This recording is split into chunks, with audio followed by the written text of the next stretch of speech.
This podcast has some strong language, so if you've got any little ones around, you might want to pop in some headphones. Want to expand the influence of design? Pragmatic Institute offers interactive, actionable courses for designers who are looking to contribute more strategically in their organizations. Explore our offerings such as business strategy and design, and influence through storytelling at pragmaticinstitute.com/design.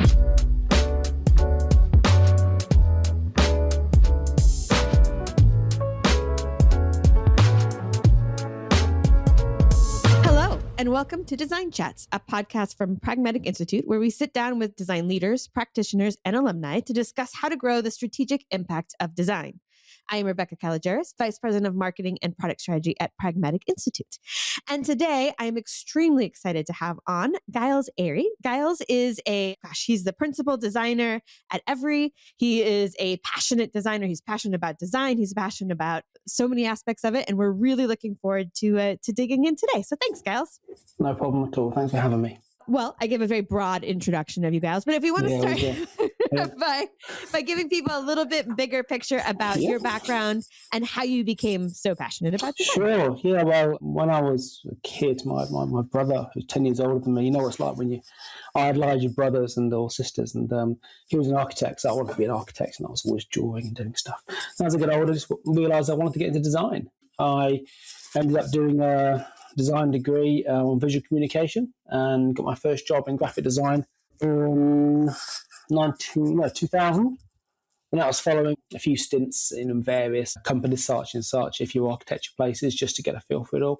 And it was my first graphic design company in London for about 6 years. And I moved to New Zealand, did a packaging job for a while, which was fascinating because it taught me a lot about the final print process and how to manage expectations and parameters within a design brief. Obviously, if you're printing and you've got a certain budget and you can only print in certain colours, then your designs have got to be very cleverly designed and put together. Did that and then moved into an advertising landscape in New Zealand as well, and slowly sort of worked my way up to creative director. And when one of the incumbent owners left, I moved into an ownership position, and then the middle of the recession hit, and we had to transform it into a brand management company because simply our clients hadn't got any money. So the old advertising days were over, and a lot of the bigger companies, TBWA, who else, Wolf Olins, those sort of companies were starting to devolve into smaller, agile companies.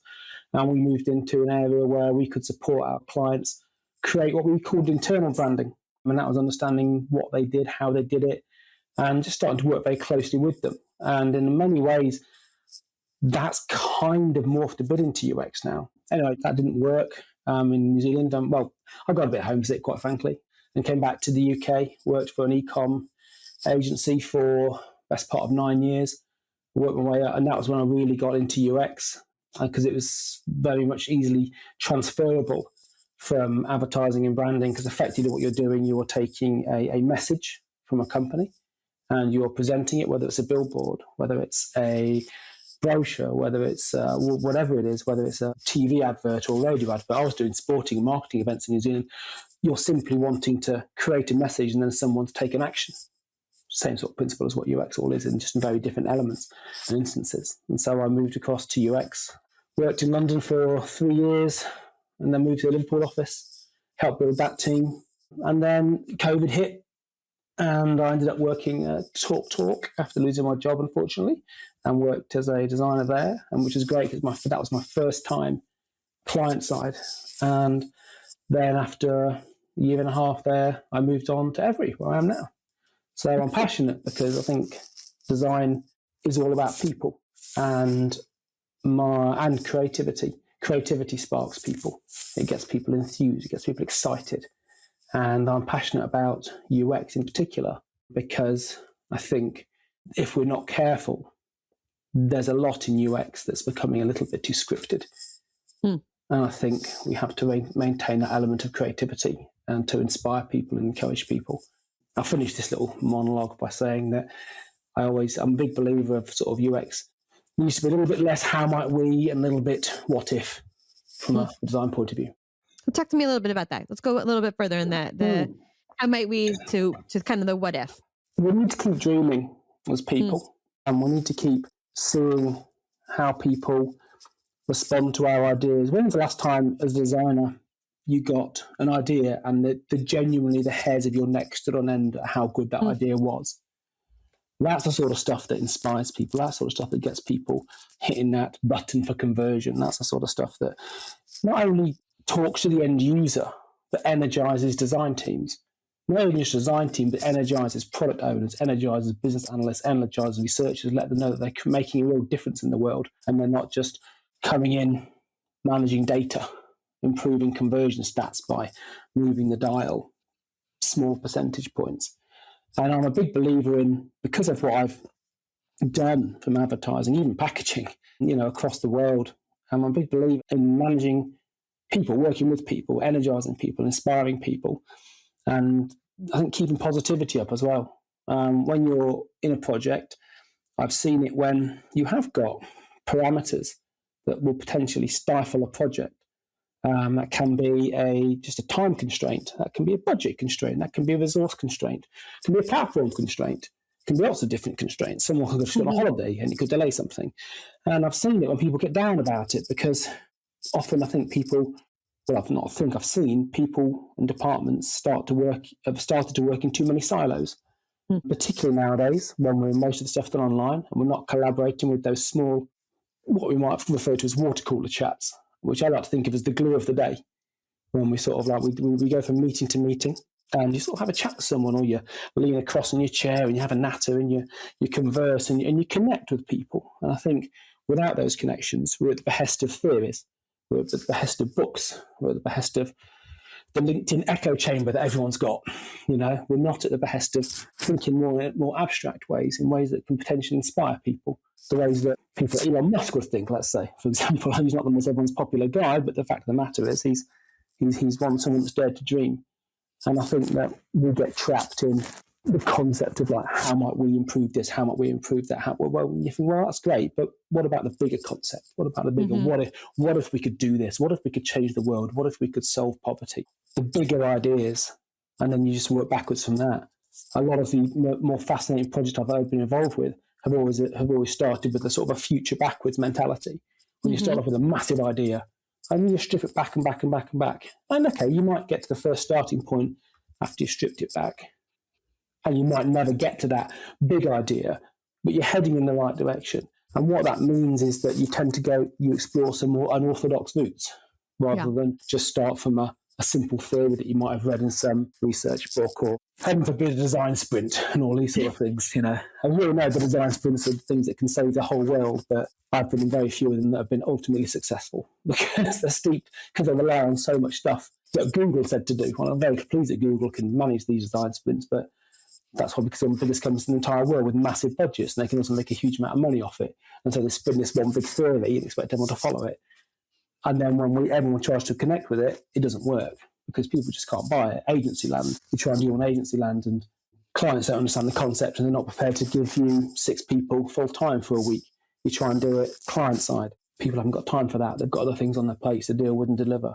So that's what I mean, is often being too rigid to theory can get in the way of us just being people, designing for people, which is effectively who we are. Yeah. And I think it's really interesting too. And I think you touched on something right there at the end about one of the reasons we sometimes do, I'm going to say, play it safe, right? Yeah. Instead of it's sometimes hard to get buy-in for the playing it safe UX push, right? Like the time in the calendar is to do the how might we improvements. And I think sometimes it's how do I get stakeholders and peers to see the advantage, to let it breathe. Because I think part of it is designers, marketing on my side, very creative people, and it does it. It excites us, it fills us, it inspires us. But sometimes it can feel to others unintentional and not productive. And I know this is something you talk a little bit about, in sort of managing stakeholders and bringing them along. And I'd love to hear your thoughts about that. How do I get them along with me to take some of those? You're exactly right. I mean, I look at things like an example, a while back, I was in a design sprint, and midway through, one of the designers started using the expression jobs to be done. Now, I don't care for expressions like that. I've seen someone start to just rattle off these expressions one by one because they've read it in the book, and it confuses people, and people don't ask because they sit there thinking, oh, everyone else knows what they mean by this. And I saw a researcher once just literally assume jobs to be done meant things that she had to get done in the project, because it's quite a vague expression, isn't it? It's quite an ambiguous expression. It means nothing really. Just say for what it is and say the task that users have got to achieve. We've got to talk the right language. It's almost like any problem that has to be solved. We as designers, we know we have to understand the whole entire landscape, then go away and present back a solution that's compelling, and people understand why we've got there to it. They don't need to hear all the language, all the terminology, all the fun stuff that we think makes us sound cool. What they need to hear is stuff that they can relate to, things that they can laugh along with, things that can inspire them, and they can feel that they're not excluded from. And I said before that, we are people designing for people. We're not people designing by theory and then trying to make it out that we're really intelligent and clever. UX has been around forever. The history of time, it's just engineering in digital form. That's all it really is. Newspapers exist the way they exist because for 100 years they've worked out the best way to distribute news at the most economic, effective, eye-catching way in a non-digital platform. It's exactly the same thinking as we do things now. And unfortunately, what happens is we seem to think, or from what I see, we seem to think UX is this new thing. And the problem with that is we want to champion it a bit too much. And what it does, it turns people off. It turns people off. And we are the designers who are paving the way for future designers to make the world a better place. When I'm 80 years old, I want, my pension app to be amazing, But if I don't do my job and make UX understood and accepted and people see the value of it at a human level by the stakeholders I work with, people will go, UX is just pushy, not interested, to get in the way.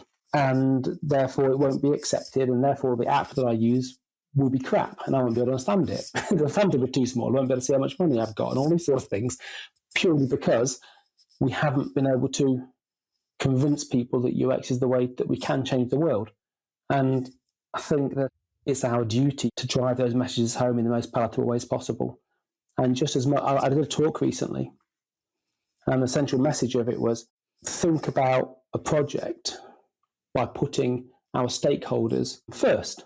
What I mean by that is, don't just consider is not a word, is it? But don't not consider the user. Put the user absolutely centre of it, of what you're trying to achieve. Make sure that the people who are the gatekeepers to the project will actually enable you to get the project over the line. Because if all you do is battle with them, nothing's going to happen. Years ago in advertising, one of my clients had an argument with a project manager. And he took me to one side and said, Giles, you could have the best idea in the back room, but if you can't get past the Rottweiler at the front gate, it's never going to happen. And it's always sort of stuck with me that it has. And the same with UX.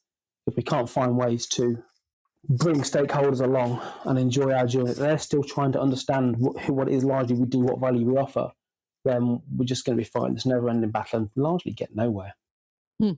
And yeah, I think there's so much there, right? That we're so passionate about what we do. We also will geek out about how we do it with other people because we find it really fascinating.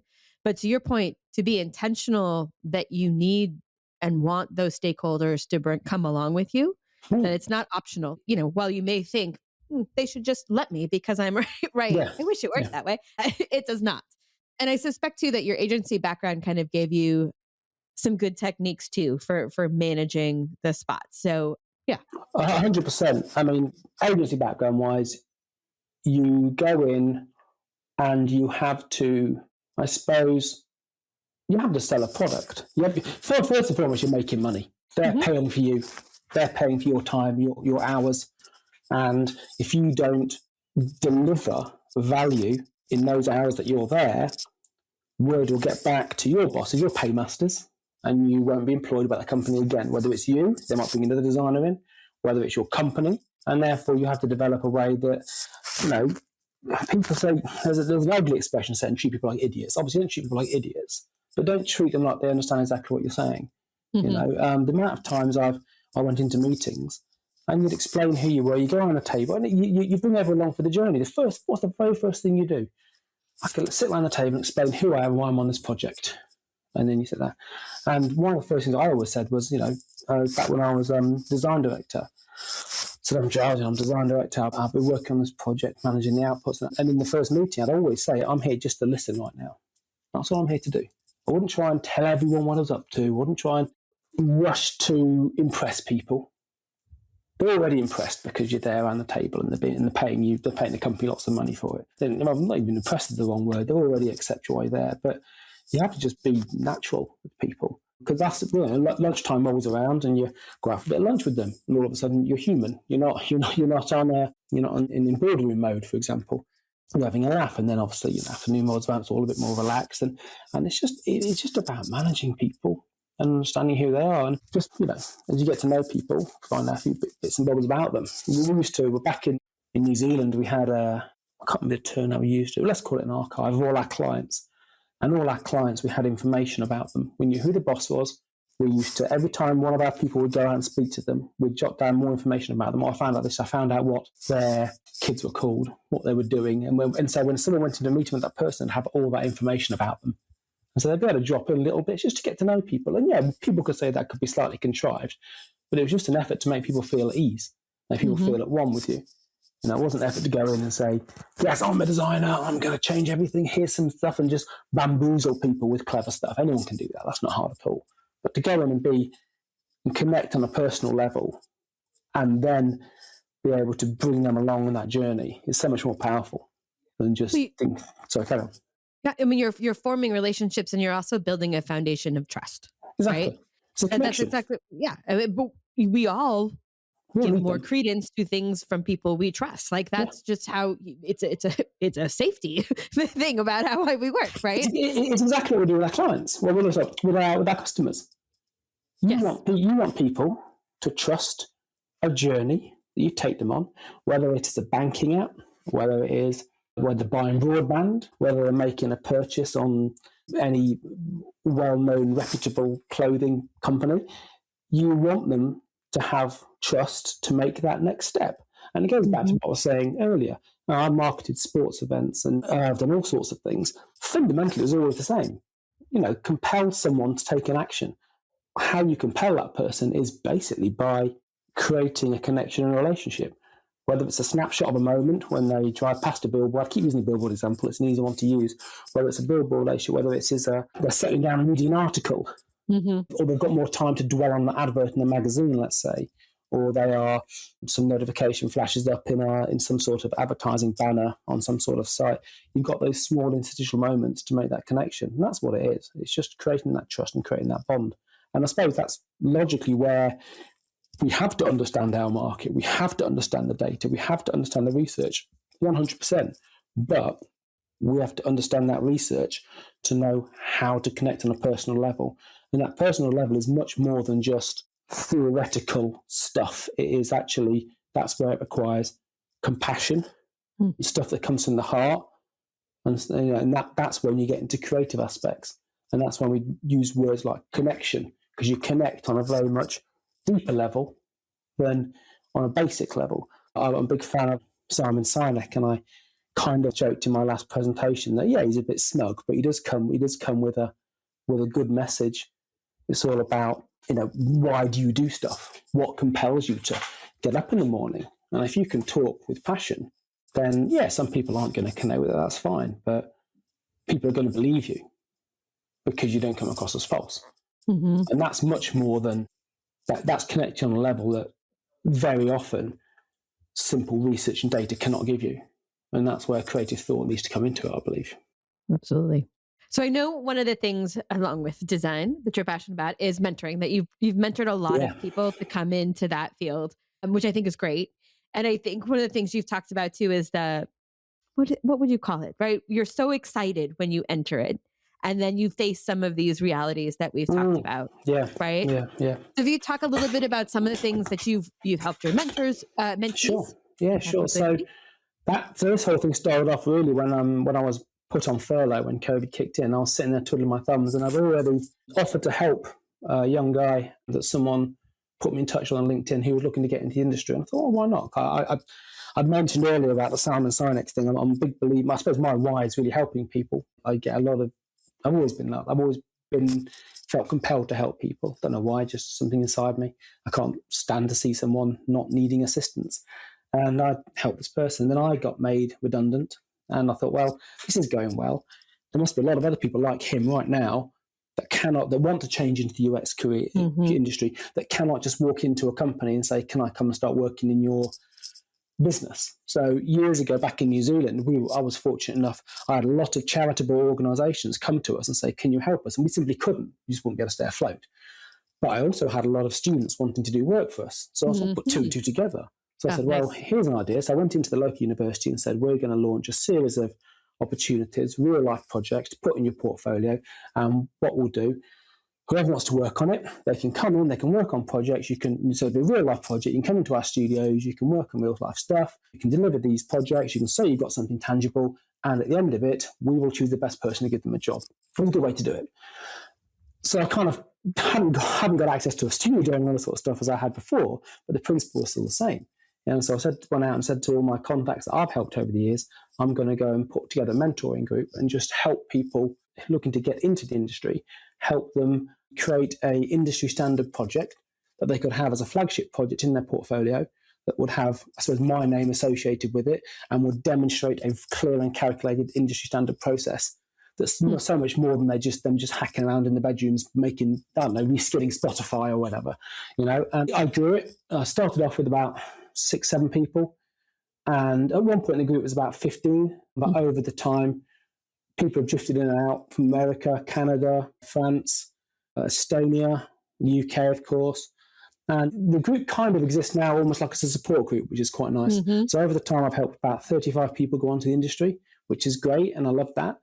It got a bit much in the end because when you do actually get a job back, you haven't got all the time for all these people and you feel bad about it. But it's not like I was ever getting paid for it, but you do try and help people as much as you can. So we started a WhatsApp group, something as simple as that.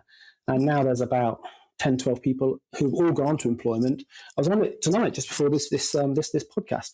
People were asking me a few things and you still offer people support when they're in their jobs. And if I meet industry people, I'll kind of point them in the direction of the people and then say, go and speak to this person. And I feel a bit silly saying it, but I say, mention my name and they'll talk to you. It feels a bit pretentious saying that, but it is what it is. But when I had this session going quite regularly, I used to go out onto LinkedIn and just ask people to come and present to the group, industry professionals, whether they were people that I knew or people that just got in touch with me and said, I'd like to help out, which was great. So we got overall about 10 to 12 people doing large presentations to the group and they could learn all about the industry. And I ended up actually setting up a YouTube channel and posting videos on there. So that was really useful as well for them. But in terms of what I always approached it as, it is a very pragmatic way because I'm a pragmatic designer. And I was saying to people, you will learn a lot on your boot camps. You will learn a lot in theories and all these books and everything like that. I said, but when you get a job, it will go out the window. And in the first week, you'll be like, oh my God, this is nothing like what I was told on LinkedIn, for example, nothing like what I was told it was going to be like, because the industry isn't like that. The industry is very pragmatic. I said earlier about lack of resource, lack of money, lack of timelines. Black Friday doesn't stop for anyone. It's coming. Simple as that. If you're in a company, you've got to get something live and get something done. You haven't got time to go and do some research. Sometimes you've just got a finger in the air. That's the best way of doing things. Let's back it and cross our fingers it's going to work. It is very much like that. And sometimes, you're not going to change the world. You're not going to have 5 days committing for design sprints from companies. Right. You're not going to have that. And I was and I was very honest. Things like the double diamond, I fundamentally don't believe in the double diamond. I think it's nonsense. Number one, it's been how we've always designed anyway. You look at something, you do a bit of research, you design, you test it, you develop it further. In any work of life, that's what happens. In any level of design, whether you're designing a car, whether you're designing a brochure. So for the design council to rock up and call it a double diamond and register it and sell it for a load of money, I think that's a bit contriving. When I was at UX Live, I've since spoken to Joe Natoli. I loved it when he just called out the design double diamond for being bullshit, because quite frankly, I believe it's what it is. I think people get hung up on things like this and they need to think more freely for themselves. And that's what I try and encourage people to do a bit more. I've often been a big believer of saying people like, when they read books, for example, Do I really want to read a book on A/B testing? God, no. It doesn't interest me in the slightest. Yeah. Do I really want to read a book on user research? No, I don't, to be frank. Do I want to read a book on communicating design and doing UX flows? No, I don't really. But do I want to read a book on... There's a book, Malcolm Gladwell, called The Tipping Point. Teaches you how to think, teaches you about stuff. I'm reading a book at the moment called The End of Everything, which is basically how the universe is going to end by Katie Mack. Or The Chimp Paradox. You might have heard of The Chimp Paradox. And I also quoted books such as Lost Connections by Johan Hari in my last talk, or Freedom and Exile by the Dalai Lama. Books that teach you about experiences, where people have experiences with people and how they manage with those experiences. Because when you can learn all the theory you want to, but when you're in a tight corner, you can't just sit there and go, yeah, sorry, no, but the design council say that. No one cares. No one gives a shit, because it's their name on the project. And if that project doesn't get delivered, they lose loads of money and they get in trouble. And then they say, we're not going to UX anymore because they're a massive blocker for what we want to do. And we get nowhere. And just how, right now, agile and iterative design and MVPs and all these lovely expressions we like to use, or product design, let's say, just how all these things are incremental steps. That's how we have to be with people as well. We have to say, okay, we'll deliver you a small amount, then we'll look to improve it. If we try and do wholesale changes, well, what do they say? If you try and make a big splash, you're going to get a lot of people wet. People don't like getting wet. So, you've got to be very mindful about how you do it. And so at times, thinking how to apply your knowledge is the key thing, rather than just doing it because that's what some books had to do. I think it's so true. I think processes can be very helpful. It can give you a framework. It can help kind of provide a scaffolding for parts of the organization to realize how they work together. But I think what you're talking about, I think, is so true. It can also be a crutch. And it can be almost a weapon too. I used to talk about when there's a flow chart, that how many companies, the whole thing falls apart in the line between the boxes, right? Yep. Like, well, I don't know who owns the line, right? And your point too is not only don't let it be a crutch, but also understand that designing for humans and means you also have to figure out how to fit it in the realities of what's in place, right? It's not like now you may create a perfectly good process and it's fantastic and you'll have all your time. It's not going to happen. But how can you take those same approaches, the same thoughtfulness, but apply it, be just really fluid in your thinking about when and how to apply it? And another way you can do that is by being yourself. Yeah. Is by being honest. And not saying that people that follow theory to the letter aren't being honest. Of course they're not. But people... I did a bit of leadership work a while back with a mentor, and we spoke a lot about conscious competence, knowing what you're good at and being what you're good at. And often alongside of that comes a lot of vulnerability. If you don't know what you don't know, that's okay. You don't have to know everything. I mentioned earlier, I don't want to read a book on A/B testing. It's boring. I know about A/B testing. I'm not an expert. I'd rather other people do it and, so being honest about who you are and what you do, not trying to be everything to everyone, will put you in good stead because people will relate to that. When I was looking for a job a while back, I got through to the final interview and I tried to, quite frankly, she kept you, in the middle of COVID, you've got a job to get, you've got a family to feed and all that sort of stuff. And I was probably guilty of trying to be something I wasn't in an interview, to be frank. And when I got feedback from this company, they actually said, it felt a bit like you were making it up at the time. And I thought, yeah, because I was, basically. Right. Because I was trying to be what I thought you wanted me to be. Yeah. And they actually gave the job. They said, we're going to give the job to this person because they said we should be doing this.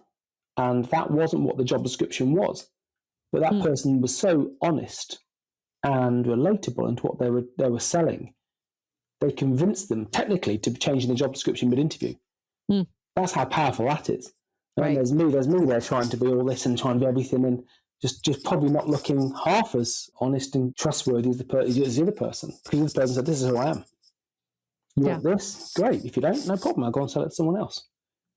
And so, it's a lot to be said for being true to who you are. People see through it straight away if you're not. And people buy into it. If they are, and again, what is it? I quote Simon Sinek again. He says, people don't, what do you say? I can't remember the expression now. People basically, he's basically saying that people don't buy into what you say, they buy into who you are, basically. Yeah. And that's it, isn't it? That's the people say, I want you in my corner. I played a lot of sport in my time. And I always use that expression. I played a lot of rugby. And certain people you want on the field with you. Certain people you don't. And again, another book, Clive Woodward, Winning. He said he coached the 2003 Rugby World Cup. His book it wasn't about rugby, it was about the strategy of winning a tournament. And he said he took the team to go and train with the Marines, and the squad, And afterwards, the squad said to him, here's a list of people that we wouldn't take the trenches with us. Here's a list of people that we would take the trenches with you. Because they spotted who was genuine, who wasn't. Sure enough, that list of people who wouldn't take the trenches, he cut. And those people went out and missed out on a World Cup win. So I know I'm getting a bit off on a tangent here, but trying to just explain how you can find inspiration from anywhere. And it's all about, again, I keep saying this, but it's all about people.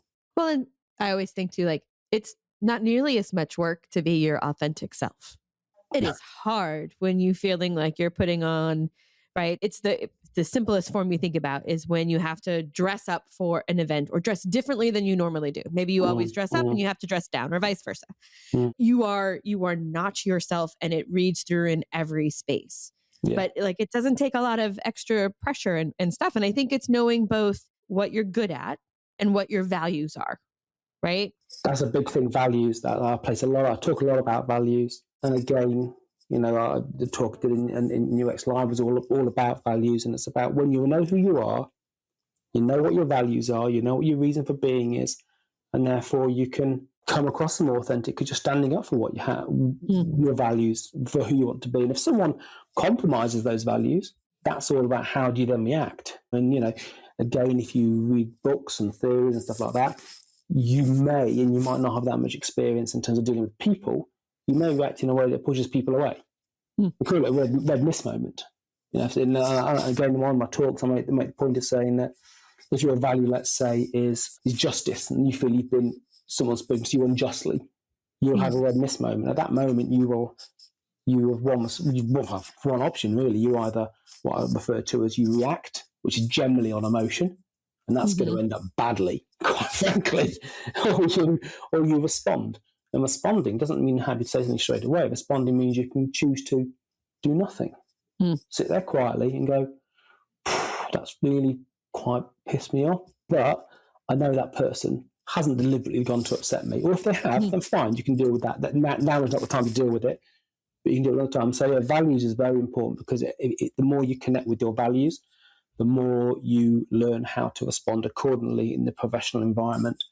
And when you are dealing with stakeholders who simply do not understand the value of UX, because it is still a generally young thing, particularly in large organizations.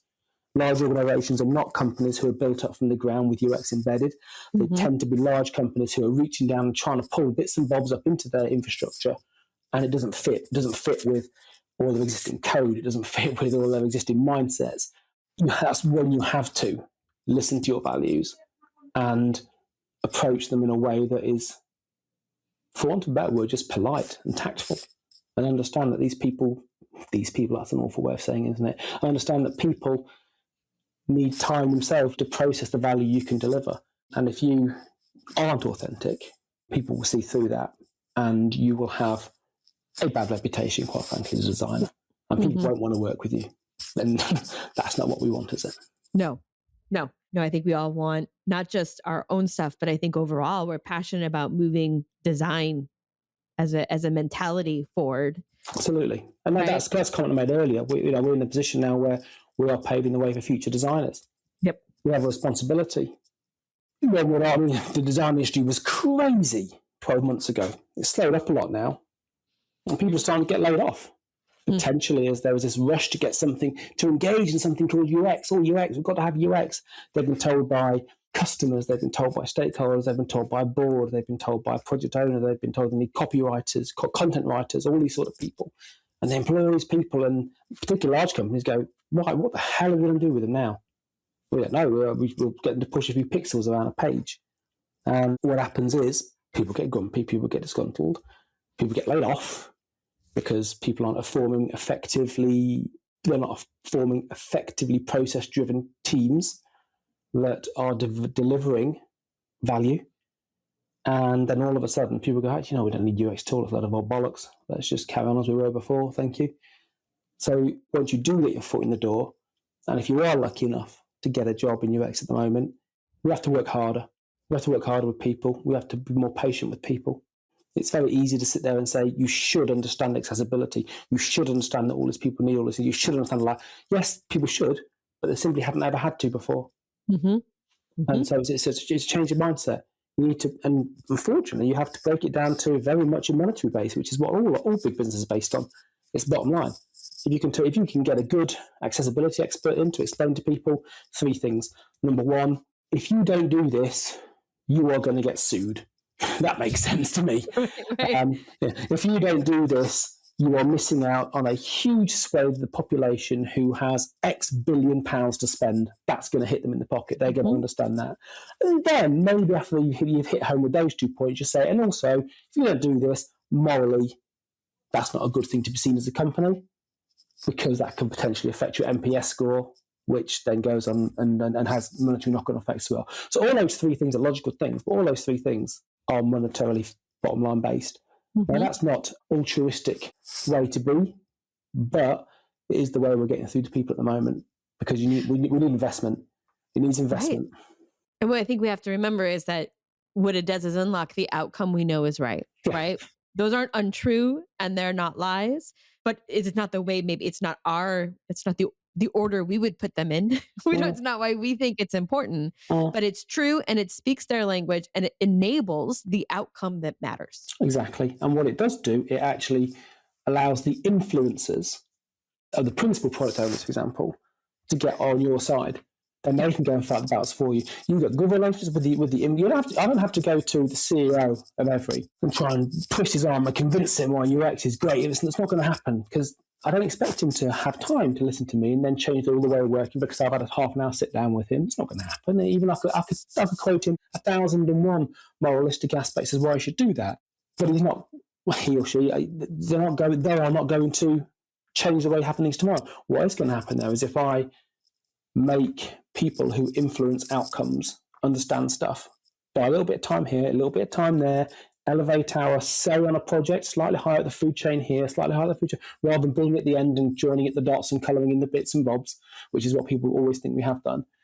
If we slowly but surely chip away and influence the influencers, then we'll get more and more of the food chain. We'll be providing, by the time a new generation of UX designers come, they will all of a sudden be invited to slightly better food at the top table than they have. And people like me, people like more senior designers will be able to attend meetings and have them shadow them. And they'll learn that. They'll learn what it's like to deal with practical aspects in business. And then we can all hopefully exist harmoniously. Benefit with that is then we can all start to be a bit more fun and creative with our time as well. Because, people will listen to us more, and we'll have more financing to do more compelling presentations, more interesting ways of doing stuff. Who knows? You might even get that sign off for the 5-day Google sprint. You might, but you can have more fun. You can have more fun, and that's, I think, one thing we're looking to do at Evri at the moment. And I speak to my manager today, and we're saying we're going to have more fun this year. We're going to have more fun, more workshops. Leave the laptops away. Have a laugh, get some whiteboards out, do some crazy eights. And again, I'm not really a fan of the term crazy eights. In my day it was called sketching, but nowadays it's called crazy eights. But have some fun, do some good stuff, get some POs, because sketching stuff, and make them not afraid that they can't draw. Yeah. Don't have them saying, I can't draw, I'm useless. Doesn't matter. Don't sit there in a meeting and say, I hate it when people say, stop solutionizing. What? Stop solutionizing. Why on earth would you want to stifle anyone's ideas? You're in a meeting and someone goes, we're solutionizing a bit there. I couldn't give you shit. Just, if you think it's a solution, write down on a whiteboard, visit it later. But don't stop people coming up with ideas. Right. That's what I mean by fun. Have a laugh. Put a bit of music on. Get some pizza. Well, maybe not pizza, because I'll have a massive crash in 2 hours. But put a bit of music on. Have some fun, and just get people excited again. And that's when we can, I think we can really create. You'll be able to unlock that in a connection that you can potentially not only have with each other, but you'll be able to have with end users, and you'll come up with some great stuff.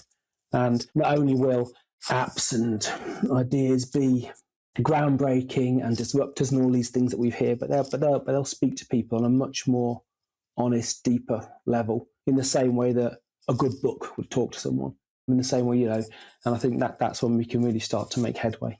Yeah. You're speaking my language now. I am my team makes fun of me all the time. I'm like, I bet I could turn that into a game.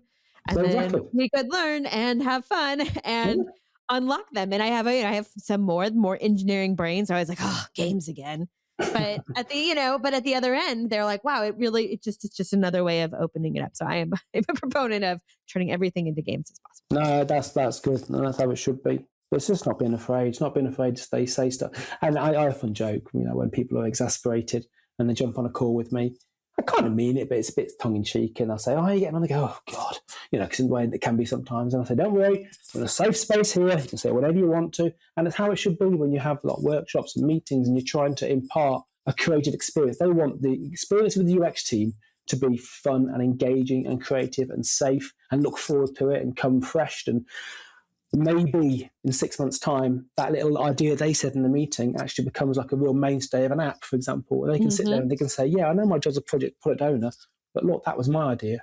That was my suggestion. And look what that's turned into now." That's a great thing. Isn't that brilliant? Then we become then as designers, facilitators for people to design for other people. I mean, who doesn't want to be that? That's an incredible feeling. Rather than just us pushing our ideas on people. And I think that's where I believe we need to get to. Yeah, absolutely. All right, Giles, we talked about lots of different things today. Yeah. If you could get our listeners to do 2 things differently tomorrow, based on what we talked about today, what would it be? Start reading. Give yourself a chance and start reading books that have nothing to do with UX, but are about life and how you deal with life. Not even fictional stuff, just things that are going to open your mind. Like I mentioned earlier, The Tipping Point, Malcolm Gladwell, Katie Mack, The End of Everything, Freedom Exile, Dalai Lama, Chimp Paradox, Dr. Stephen Peters, Lost Connections, Johan Harvey. Read books about slightly more abstract thinking. Unlock the sort of creativity in your mind and not be afraid of it. And the second thing I would say is learn what your values are.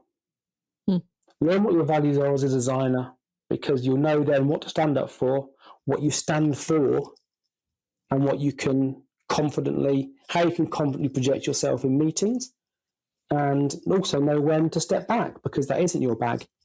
You don't always have to have a voice in a meeting. Other people have got values and experiences and expertise that are greater than yours in a particular area. When people talk about that, don't feel like you have to say stuff. Don't feel like you have to come back with stuff. Wait till something comes up that you can then talk to, and then talk to it. An old mentor of mine said a good lesson is speak when you know and listen when you don't. It's very practical and right, very simple. Yeah. And it is, and that's all about your conscious competence. So I would say get your head into slightly more abstract thinking books and really try to understand what you stand for as a person, because that will give you more authenticity in meetings. Because when you do talk, you'll talk from the heart and you'll talk with confidence, and people will respect you more for it. Excellent advice, Giles. It's been an absolute pleasure having you on. I really appreciate you coming on and lending your expertise and your perspective to Design Chats. No worries. Thanks for having me. All right, if people wanted to follow you, if they wanted to learn more. Yeah, I'm on LinkedIn. You can find me quite straightforward, Giles_Airey, I think I am. That's easy enough. I don't really go on Twitter. I think Twitter's an abhorrent place. So don't look for me on there. Just generally the best thing would be LinkedIn. And I made a point earlier of saying, one of my values is all about helping people. And we touched on it earlier from a mentorship point of view. And I'm always there to help people. People often reach out and I have half an hour lunchtime chats with them if they're setting up a department, or if they, just want to touch base on how to get into the industry. I will make as much time as I can. I haven't got infinite amount of time, of course, but please just drop me a message and I will happily jump on a call and we can chew the fat and have a natter. Absolutely. All right. Thank you. That does it for today's episode. Thank you everyone for listening. And until next time, if you're looking to contribute strategically, drive value, and build influence in your organization, be sure to check out pragmaticinstitute.com/design.